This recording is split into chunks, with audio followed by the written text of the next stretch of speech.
Hey there, my name is Ryan Van Duzer, and my two-wheeled journeys are typically on dirt roads or single track in remote areas.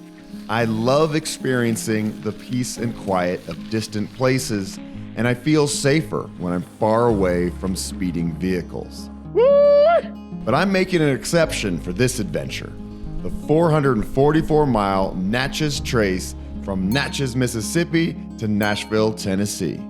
I've read that this Scenic Byway is safer for cyclists because it's closed to commercial traffic and cars aren't supposed to go faster than 50 miles an hour. I'm also intrigued by the history of this ancient route. For more than 10,000 years, American Indians traveled and traded along this corridor, which traverses the homelands of the Natchez, Chickasaw, and Choctaw nations. Civil War battles occurred in and around this area, and during the peak of the slave trade, enslaved people were forced to travel down the old trace to a large slave market in Natchez. This area of the United States is new to me, and I'm looking forward to getting to know the people and culture of the Deep South. It's a different world from the foothills of the Rocky Mountains where I'm from. As always, traveling at a slower pace allows me the time and opportunity to meet wonderful people. These moments of connection have a profound impact on me and my understanding of the world. So here we go, 444 miles of continuous pavement. No traffic lights, no stop signs, just a smooth country road winding through beautiful forest, farmland, and thousands of years of history. I usually ride a mountain bike on my adventures, but for this one, I'm going for something a little speedier, the Priority Gemini. Oh, and one more thing. If my videos bring value to your life, please consider joining my Patreon. For as little as $5 a month, you'll get early release videos with no ads, access to Ask Me Anything About Anything, and monthly Zoom Hangouts.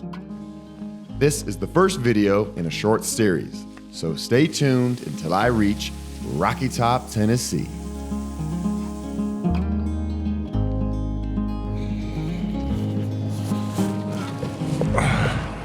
Why, hello there. It's crazy how fast things can change in just a short amount of time. I woke up in Boulder today, and now I'm at the banks of the Mississippi in a town called Natchez. I planned this trip just 3 days ago. I'm feeling really grateful to be here, to have this opportunity to just up and get on my bike and ride for a week. I don't take this freedom for granted. And I've already met wonderful people. So let's go back a little bit. I landed and I'd already pre-booked a shuttle with this guy named Rev, and he picked me up, and the moment he picked me up, I felt like we'd been buddies for a long time. I've only been in the car for about 10 minutes. Rev is telling me all sorts of history, and I pointed at this field and I said, "Is that cotton?" He's like, "Yes, it is." Boom, turns off the side of the road, and now we're checking out a cotton field. Is the mic on too? Yeah, the mic's on, man. Oh, Your audio's recorded, buddy. This is Rev's Country Tours in beautiful Mississippi, Southwest Mississippi. We're in Raymond, Mississippi, and this is the Battle of Raymond. And you'll look at all these cannons along this battlefield. These are all Union cannons. And when Grant sieged Vicksburg, he crossed at a place just, I guess, about 30 miles south of here. And his first conquest before Vicksburg, he came to Raymond and burned it down. He went to Jackson, burned it down, and then came back down to Vicksburg for the most popular battle, which really ends the war, is the siege of Vicksburg. And so this was a significant battle. It was the first battle in the state of Mississippi. This cotton ain't new to this place, is it? This, you're talking, I mean, from 1820 or so, all the way up to 1865, all of this stuff is worked by enslaved people. Slavery doesn't really begin in the South anyway. It starts in the East Coast in the Virginias and Carolinas in the tobacco plantations. So slaves are actually migrated or forced migrated into the South from the Northeast. and that happens at the turn of the century. At the same time, wealthy northerners are flocking down here, man, to make their fortunes grow in cotton. These people know if they can get into the deep south and acquire land and slaves, barring misfortune, they're going to become wealthier. So the great cotton kingdom is actually funded by the North. Now, I'm a pastor, and pastors are teachers. And so if you remember the cartoons when you were a little boy and the little light bulb would pop off in somebody's head when they got it, I love watching the light pop off. It's my joy to make your light pop off. Yeah. And so, I do this to make a living, but I do it also because I think we need to encourage one another and to engage with one another. There's so much partisanship, so much hatred in the world. Saturday, there were 16 shootings in Mississippi at sports events, college and high school sports events, and 6 people were killed. And, I want to combat the hatred that causes the death amongst us. And oddly enough, we are individuals, but none of us live in a vacuum, and we need each other to grow and to survive. And so hopefully if I can help somebody to understand history and understand themselves and why they react and feel the way they do, it'll change their lives for the better. I get this because I take kids on tours and I get people who have never seen cotton before. Yeah. And I like to give it away and, and I guess give more of a visual kind of perspective to what the South is. So my goal for the next week or so, I'm planning on maybe 75-ish miles a day for 6 days to get this done. My goal is to meet more amazing people like Rev.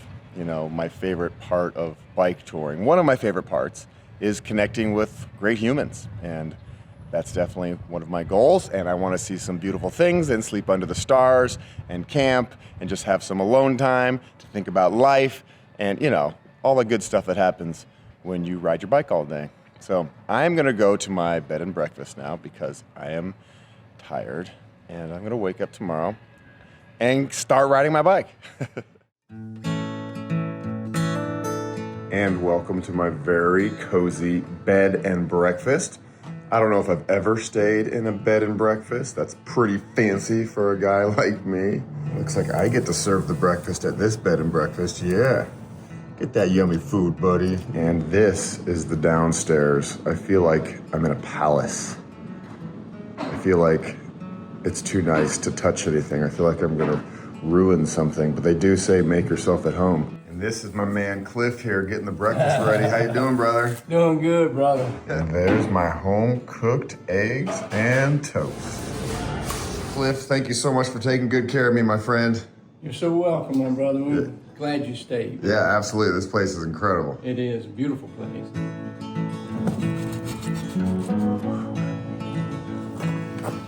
Here's my bike. I'm riding the Priority Gemini. And this one is fancy. It has the electronic pinion smart shift. Oh yeah.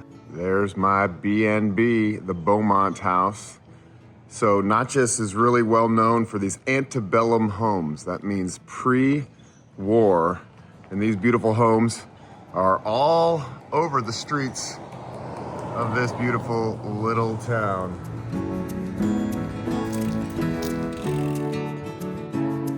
It is a beautiful morning here, perfect temperatures. It's gonna be like 85 degrees today. It's gonna feel like summertime for this Colorado boy, even though it's mid-October. I'm so excited to be here, so grateful. Yes, here we go. No crashies, no flatties, and especially no whammies. What's up, Shadow? How we doing? Let's go have some fun. And here we go. Here's the beginning of the Natchez Trace. And since I'm riding on a road sharing with vehicles, I'm gonna try to be as visible as possible, even though there's really not supposed to be a whole lot of traffic on this road, no commercial traffic, and cars aren't supposed to go over 50. We will find out.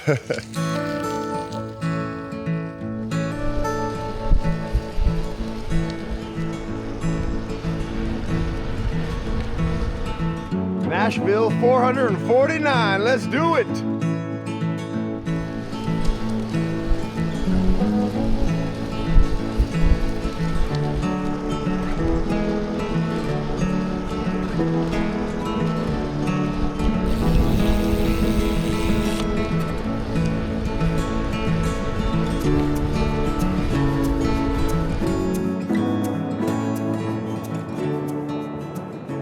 Ah, it feels so good to be pedaling my bike, especially knowing that all I have to do for the next 6 days is pedal my bike and enjoy nature and meet wonderful people and discover new things and have the time of my life. That's a pretty good deal. And it's extra special to be able to share it with you. Another thing that I really value when I get to ride my bike on trips like this is the opportunity to just sit and think all day long. People ask me, don't you get bored on your rides? Do you listen to music? Nope, I listen to nature and the birds and the wind blowing through the leaves. And it gives me an opportunity just to unplug from the world and devices and dream. I think up some of my best thoughts and dreams while I'm on my bike, and then I go home and I take action and start making things come true. I also reminisce about the good old times in life, you know? Christmases and Halloweens and family time. It's just a great time to think, you know, and we live in a world where we're distracted a lot of the time. So when I'm not distracted, just sitting on my bike, it's like a gift to myself. And the older I get, the more I appreciate it. And I get to be out here connecting to nature, connecting to myself, my heart, connecting to the wonderful strangers whom I haven't met yet. And that's all really good stuff. That's some of the best stuff in life I've realized. And I enjoy the opportunity to challenge myself. You know, riding a bike all day is fun, but it can be hard. And there are ups and downs throughout the day, and I have to mentally get myself through them. Maybe there's bad weather, or it's super hot, or there's a lot of mountains, whatever it is. And I really get to push myself both mentally and physically. And when I do that, it's like training for everyday life. I know that I can get through hard times. And so it better prepares me for the ups and downs of life.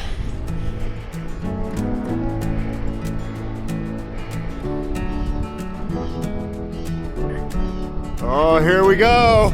Ole, ole, ole, ole. Short and sweet. Can you tell I'm having fun already? I've only gone 5 miles, and I'm loving it.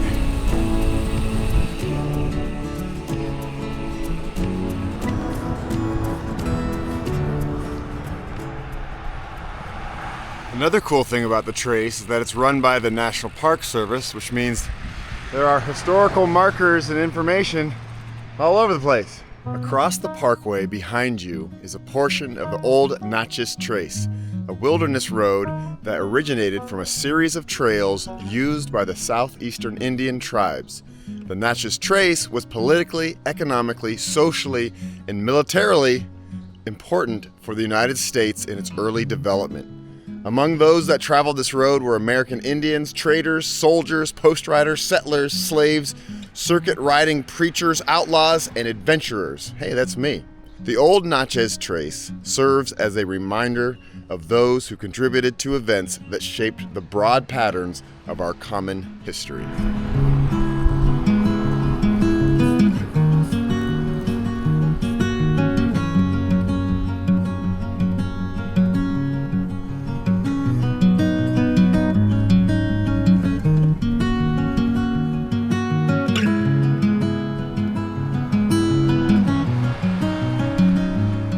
Some more interesting information.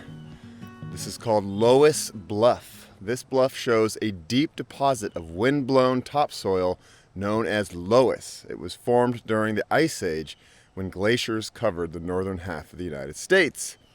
At this time, nearly continuous dust storms swept in from the western plains and covered this area up to 30 to 90 feet deep.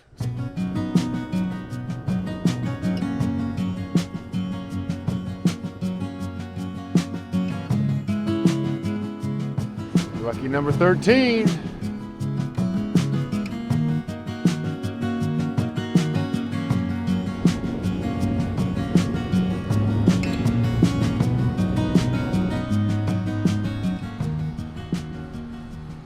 Bathrooms and rest areas all along the route. This is the first one I've seen. I'm about 20 miles in.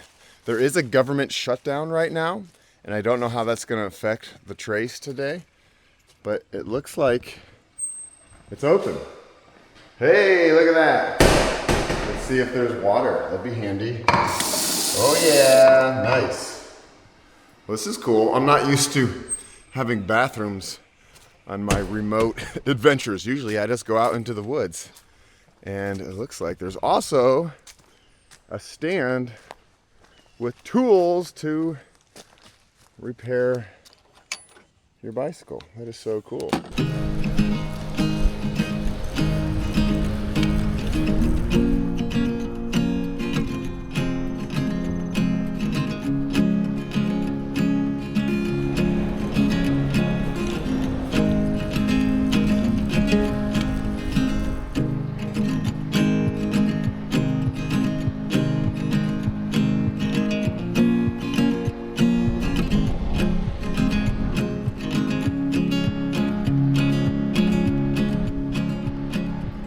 I am stopping here at mile 34 for a snack. You know what I'm saying? Time to eat. And I'm gonna reach into my bag of goodies. Trick or treat. I'll take it. And it's so quiet. I love it.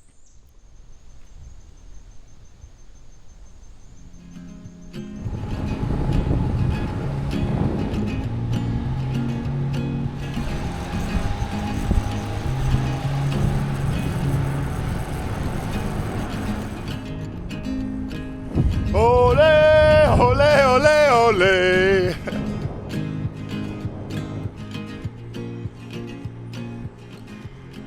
Okay, we've got another historical marker, the Sunken Trace.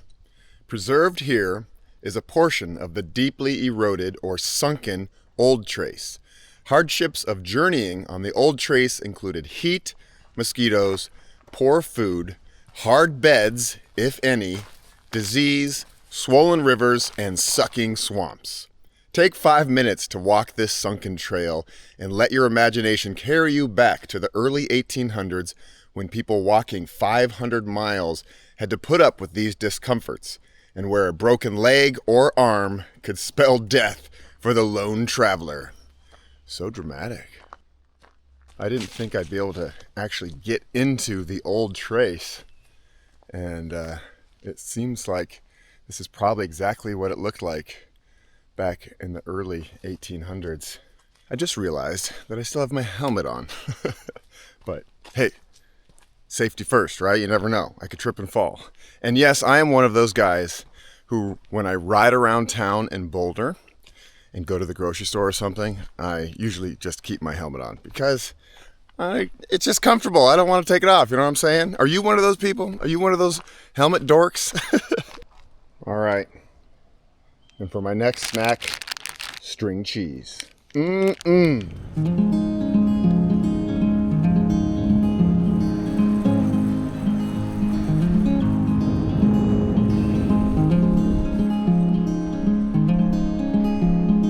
just stopped back there at Rocky Springs, but the bathrooms were closed. No water for me. And I really wanted some more water. I still have a bottle left, but I always like to have extras just in case, especially in an area like this, which is very hot. So I think up here on my map, it says something about a country store off the route. So.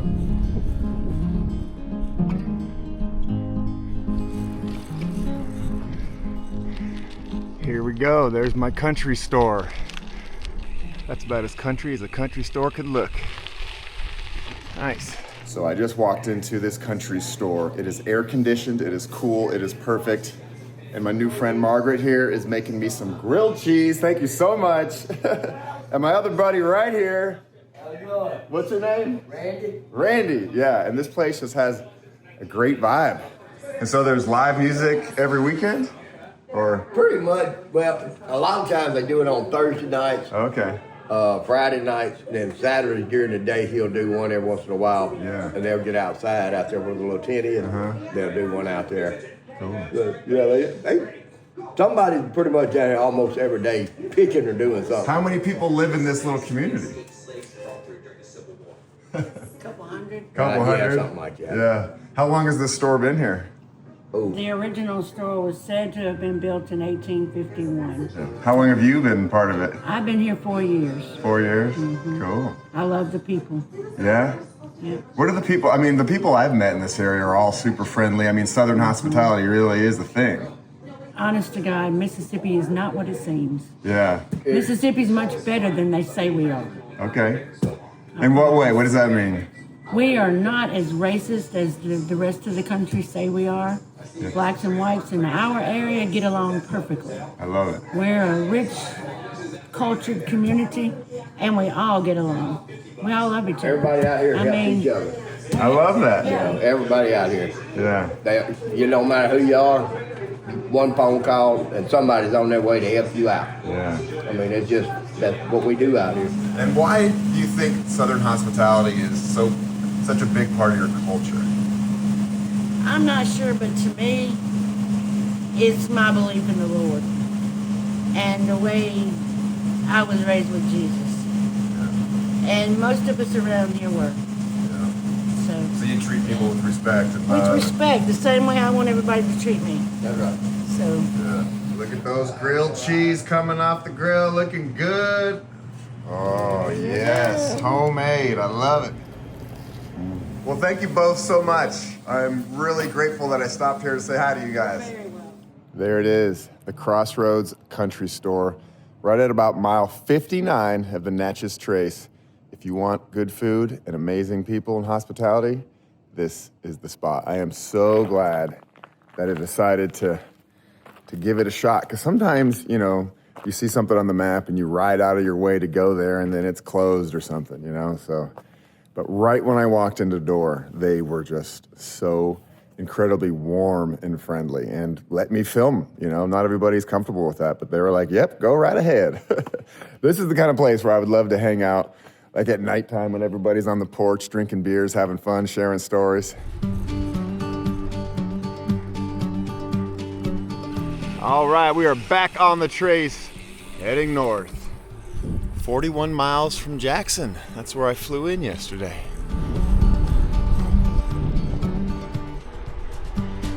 Ole, ole, ole. Whenever I meet good people, it charges me up. It really does. Like, that just makes me feel more connected to this place, this community, to humanity at large. And it just gives me hope for humanity, you know? You watch the news and you see scary things all the time and bad people doing mean things. And then you go into a little country store in Mississippi and just talk to real people, face to face, human to human. And it helps you realize there's way, way more good people out there than bad people.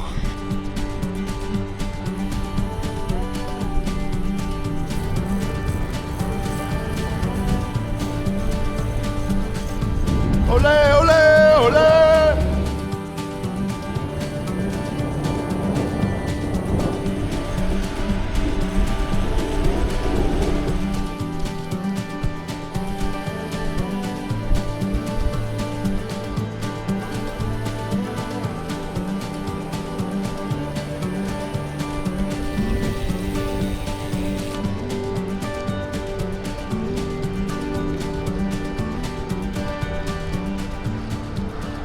Check out that beautiful golden sunlight It's getting lower on the horizon. It's about 5 p.m. I've ridden 80 miles, feeling good about that. Now I'm gonna try to find a place to camp. And there's nothing on my map for real, legitimate campsites anytime soon, so I might go find a place to hide in the woods.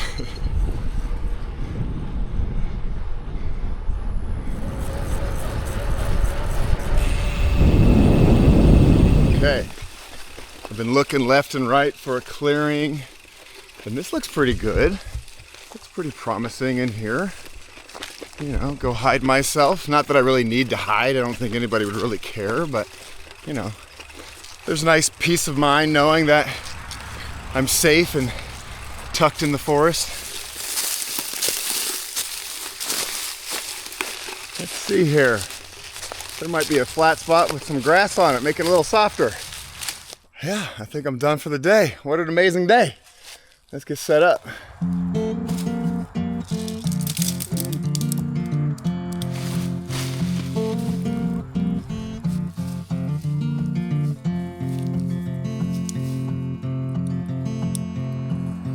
Just like that, lickety-splickety. All right, there's my setup, my quilt, my sleeping pad, and my new pillow, which I really love. It's mainly just a place for me to drool on at night, but I also like the support. And I'm not gonna put the rain fly on because it's still pretty hot and sticky. And I don't think it's gonna rain tonight. So I'm gonna have a little bit of fresh air. I love that fresh air.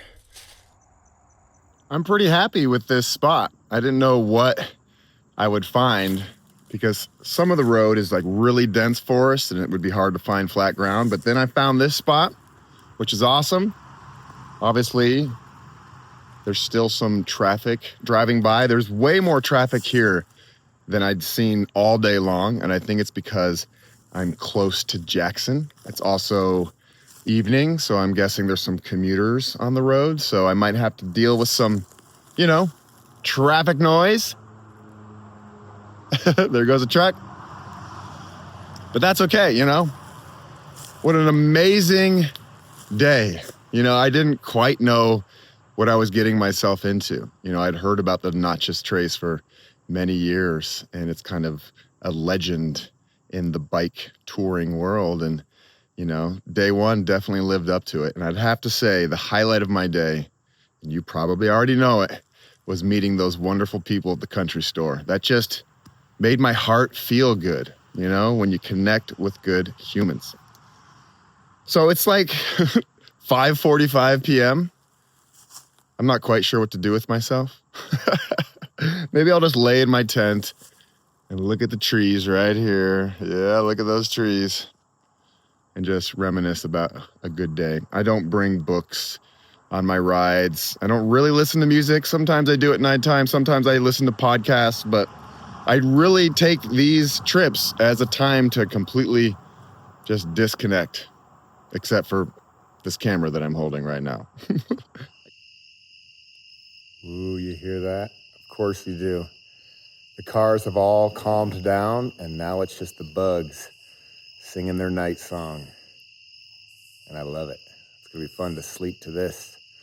Today was great. You know, it was probably the easiest 88 miles I've ever ridden. It's just nice terrain, no big hills, no headwinds. You know, the trees block all the sun for the most part. There's no traffic lights. There's no navigation, really. You know, you just get on the trace and you ride north. So it was very smooth, a very good day number one. I'm going to sleep well tonight. Buenas noches. Oh, there he is. Boy, you my look man. like you're from around here. Good to see you, brother. How are you, And man? I like that you wore your shirt so we know did. where you're from. Yeah, Alabama, baby.